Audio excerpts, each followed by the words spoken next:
Welcome to the Field of Streams, where every week I, your host Janine McRae, read a short piece of my writing to you so that you don't have to. You're welcome. It truly is my honour, and I have to say selfishly for me, it is helping me become more tolerant of my own voice.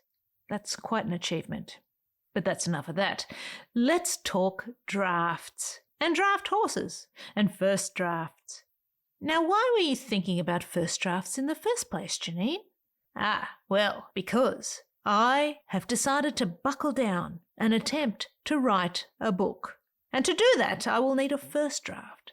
And to write that first draft, I'll have to be a draft horse, to get in the paddock and just plough that field of a draft into existence. 3 years ago, I wrote on a post-it, "The rawness of the first draft is indicative of its true power." I think I was listening to something at the time or reading something, and I wrote that down, so either I stole it completely or paraphrased something that someone said. Or it's something I just thought of. I mean, I usually do a pretty good job attributing on post-its who said it so that I don't forget, but I'm getting in the weeds. Point is, I think, if I were to assess my first draft attempts from the past Janine, the many that I've attempted, the reason I find it hard to finish a first draft is I start going back to fix things. And it completely halts the flow, man. I just get bored by my own writing and talk myself out of finishing. I give up and I quit. So, this time, draft horse. There is work to be done. Just get in the field and plough. Put your blinkers on, Janine, and focus. Do not stop. Do not go back and clean up the rows until the whole field is done. Make something raw. Make something with raw power. Then, and only then, Janine, can you go back. So what am I going to write about? Well, I have a couple of ideas to vet before I get into that field and plough, but at least the gate is open now. What I am about to read to you was written as a pep talk to myself as much as anything, but you are welcome to it. Sit back, relax, and let me read to you a little thing I wrote called, "And the Draft Horse You Rode In On." I am horse, draft horse. I draft the draft. Walk on. Head down with hooves that blur, pedalling against the invisible obstruction that has, until now, used its full chest to keep me from completing my mission, from even starting my mission, my work in this fallow field. In this moment, I greet my purposeful toil, pausing at the entryway, the gate to this field, to salute my odyssey. I survey the scene before me. Between this gate in and that gate out, there is a whole field to plough, a story to be written, a hero's journey to be had, a roughed-in draft etched into the earth by a rough and ready draft horse. Steady now. My heart surges in anticipation of what's to come. The heat of it, ablaze beneath my coat that ripples and fits with impulse hot and ancient, aware and alive. I am excited by the prospect of this empty field, this untouched ground, and its never-drawn patterns. Giddy with it. What will you reveal to me? Giddy up! Snorting and heaving and inhaling the odour of this rich soil, this dirt of my imagination, I pause. What? There is the sod and straw and mystery of a life unwritten, the promise of what could be if I angle the blade correctly to till and turn and plough the absolute raw and ugly, unpolished power from this very field. This field of me. Stomping, scratching, I paw at the ground, urging the inhabitants, earthworm, cricket, snail and slug, small rodents in their burrows, to awaken from their slumber, announcing with the heavy thud of anxious feet that I have arrived, that I am here. Digest your words, magnificent creatures of this natural and undiscovered country. Process your thoughts, your plot twists, and quickly now, so that I may uncover them with a turn of my blade, my trusty ploughshare, my tool. Watch me enter. Watch me step into the field. We are beginning. I am draft horse. I am drafting the draft. Attaching blinkers to narrow my field of vision, my focus, I shake my head against the reins of it. The plough behind dips its greased tongue into the soft soil and pliant grass to shuck whole sentences from the earth. Behind the plough, a docile and distracted human looks on, frightened, conflicted, curious. She is me, too, but she is not a draft horse. She is a draft dodger, has been for many years. She is a look over here and go do the laundry and let's read a book and isn't there a shortcut seeker? And for this to work, she must be tied to the plough.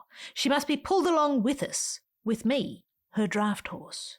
I am the manifestation of her want to do, but don't know where to start. And so I go. Walk on. Procrastination vultures still circle her skull. Distraction dragons shoot fire at her path, but I continue to pull. She must hold on. It is her only job. Put her hand to the handle and tether her wrist. I will pull us all. I am pulling. I will pull until the task is completed. There will be no look-backs, no stopping, no inspections, no polish with the rag she keeps in her pocket. The rawness of the first draft is indicative of its power, and we are hunting the raw. No set plough patterns here. Nothing will be straight or perfect or clean or pasteurised or sterilised or fertilised. This is about turning organic earth, turning it over. This is about exposing the glistening bodies of wordworms, fat and ripe for the beaks of my bird, the human there, dragged kicking and screaming behind. I am not bird, not yet. I am horse. I am draft horse. Forward, go, only go. I pull. Furrow after furrow, I plough the field. I urge the blade and strike the stone and negotiate the obstacle. I pull. Draft the draft, draft horse. There is no precision plough. Save that for later.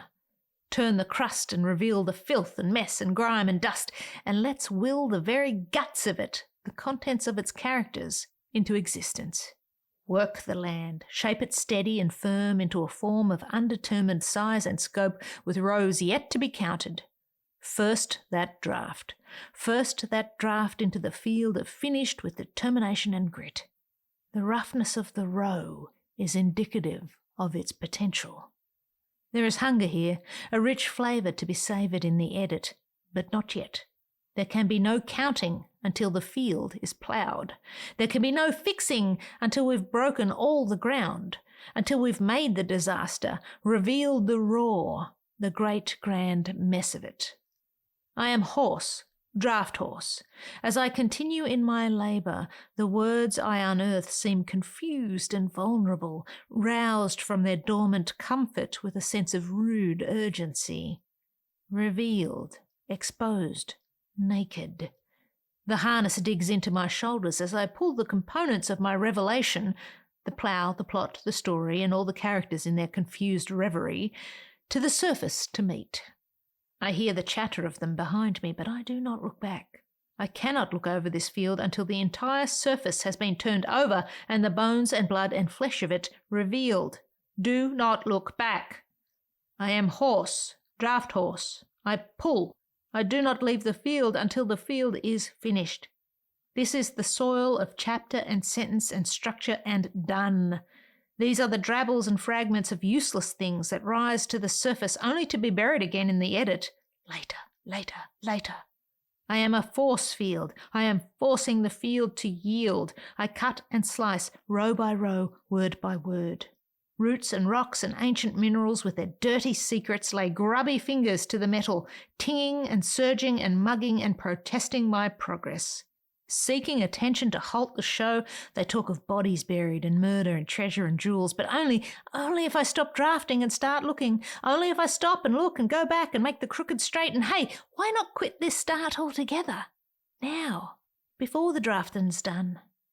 Procrastination, distraction, the taunting of this horse with the promise of easy times and constant nothing if I stable this drafting animal.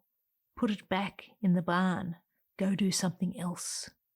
This animal is me. I do not like this development, this sudden yearning to ditch the draft while in the draft, to quit unfinished, like the time before and the time before that, with naysayers saying nay in my ear. No! I surge toward another row. I square my shoulders and re-energize my spirit and go and go and go. One more row, one more sentence. I cannot be stopped. Screw your optimism, saith the naysayer, saying nay. Screw you and the draft horse you rode in on. I laugh. Fear is a voice with its tide receding. So many unfinished drafts in my past. So many times I've yielded to the naysayer within, leaving half-ploughed fields peppered with holes, the ankle breakers of beginnings. Not this time. I am a draft horse, and there is only the draft. That is the mission, the task, the assignment, the work of it.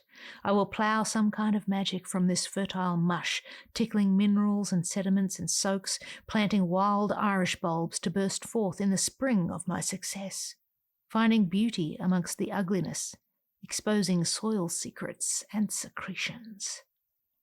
To strike at the keyboard thick with bramble, to scribble on clay, to chip into stone, to ignore hard ground and embrace hard scrabble, to accept the suck of the bog and scrape of the clod, to pull and heave and keep going with the struggle. That's all there is, row after row, round and round, on and on until the draft of this draft horse is done. A story, this story, has been allocated a plot of land. It has a gate of entry and a gate of exit. The job is simple. Find a way through the plot. Enter via one gate, exit via another. Interpret chaos along the way. Lean into the collar, keep the traces light, pull that plough from one gate to the other with wild in between, drifting in and out of creative consciousness. Drive the plough until the work is done. This is the first draft horse odyssey. I am draft horse, tractor horse, word machine and beast. Hard and determined, pulling corner to corner, edge to edge, with the curl of my furrow as an eyelid to my vision.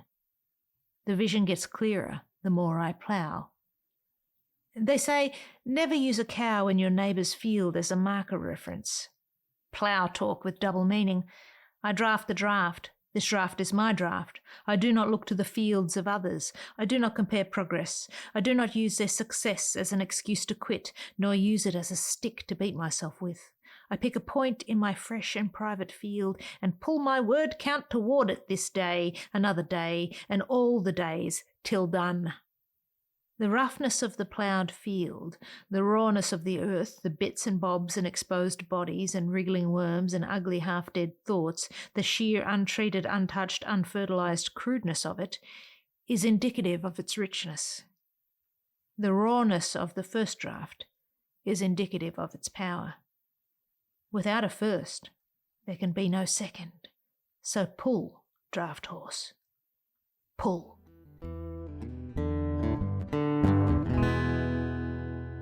And there you have it, today's episode.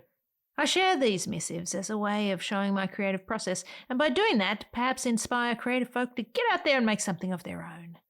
If you enjoyed what you heard today, follow this, I hesitate to call it a podcast since it's more an audiobook reading of a book that doesn't exist, but perhaps it will at the end of this year.